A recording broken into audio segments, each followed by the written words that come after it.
अपना योगदान देने के लिए तैयार रहा है और आगे भी रहेगा। आतंकवाद के विरुद्ध लड़ाई में भारत और रूस ने लंबे समय से कंधा मिलाकर सहयोग किया है। पहलगाम में हुआ आतंकी हमला हो या क्रोकस सिटी हॉल पर किया गया कायरतापूर्ण आघात, इन सभी घटनाओं की जड़ एक ही है।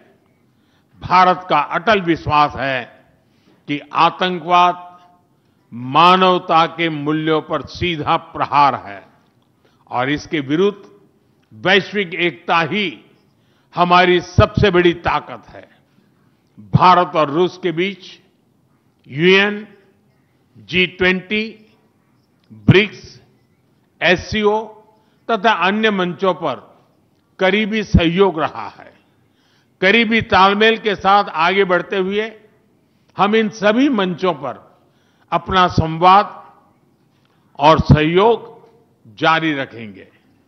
एक्सेलेंसी, मुझे पूरा विश्वास है कि आने वाले समय में हमारी मित्रता हमें ग्लोबल चैलेंजेस का सामना करने की शक्ति देगी और यही भरोसा हमारे साझा भविष्य को और समृद्ध करेगा। मैं एक बार फिर आपको और आपके पूरे डेलीगेशन को भारत यात्रा के लिए बहुत बहुत धन्यवाद देता हूं। स्पासिबा। हमारे लोगों को जोड़ने के साथ साथ दोनों देशों के लिए नई ताकत और नए अवसर क्रिएट करेगी। मुझे खुशी है कि इससे बढ़ावा देने के लिए आज 2 समझौते किए गए हैं। हम मिलकर वोकेशनल एजुकेशन, स्किलिंग और ट्रेनिंग पर भी काम करेंगे। हम दोनों देशों के स्टूडेंट्स, स्कॉलर्स और खिलाड़ियों का आदान प्रदान भी बढ़ाएंगे। फ्रेंड्स, आज हमने क्षेत्रीय और वैश्विक मुद्दों पर भी चर्चा की। यूक्रेन के संबंध में भारत ने शुरुआत से शांति का पक्ष रखा है। हम इस विषय के शांतिपूर्ण और स्थायी समाधान के लिए किए जा रहे सभी प्रयासों का स्वागत करते हैं। भारत सदैव अपना योगदान देने के लिए तैयार रहा है। इससे दोनों देशों के नागरिकों के बीच संपर्क और सुगम होगा और आपसी नजदीकियां बढ़ेगी। इस वर्ष अक्टूबर में लाखों श्रद्धालुओं को काल्मिकिया में इंटरनेशनल बुद्धिस्ट फोरम में भगवान बुद्ध के पवित्र अवशेषों का आशीर्वाद मिला।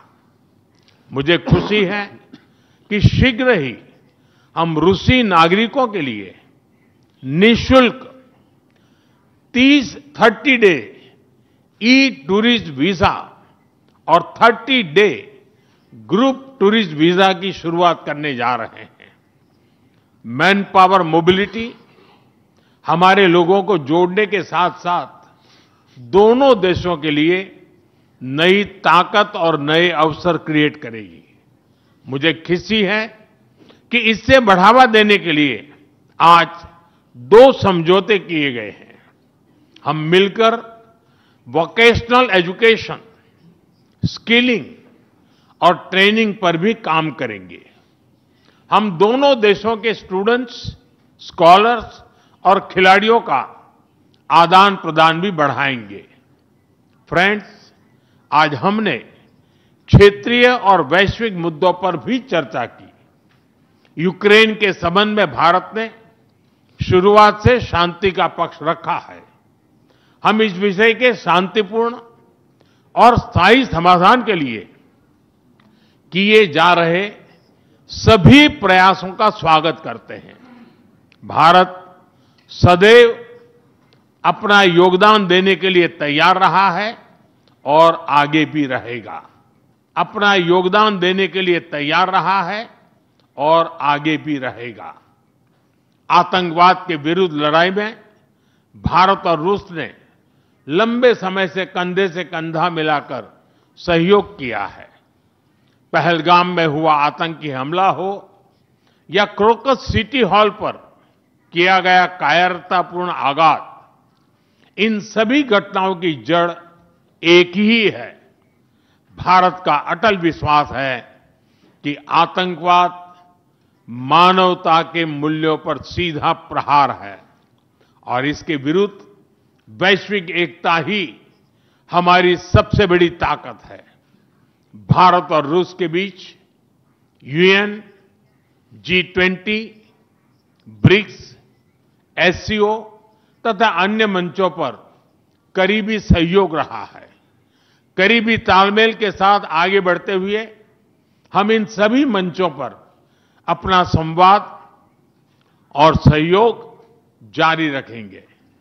एक्सेलेंसी, मुझे पूरा विश्वास है कि आने वाले समय में हमारी मित्रता हमें ग्लोबल चैलेंजेस का सामना करने की शक्ति देगी और यही भरोसा हमारे साझा भविष्य को और समृद्ध करेगा।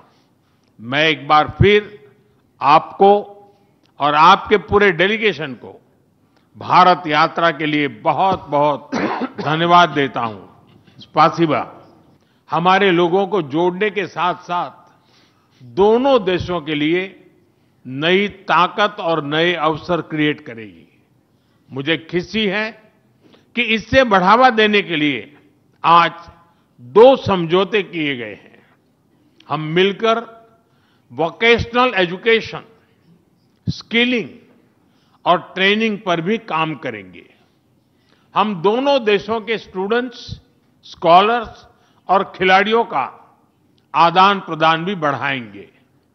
फ्रेंड्स, आज हमने क्षेत्रीय और वैश्विक मुद्दों पर भी चर्चा की। यूक्रेन के संबंध में भारत ने शुरुआत से शांति का पक्ष रखा है।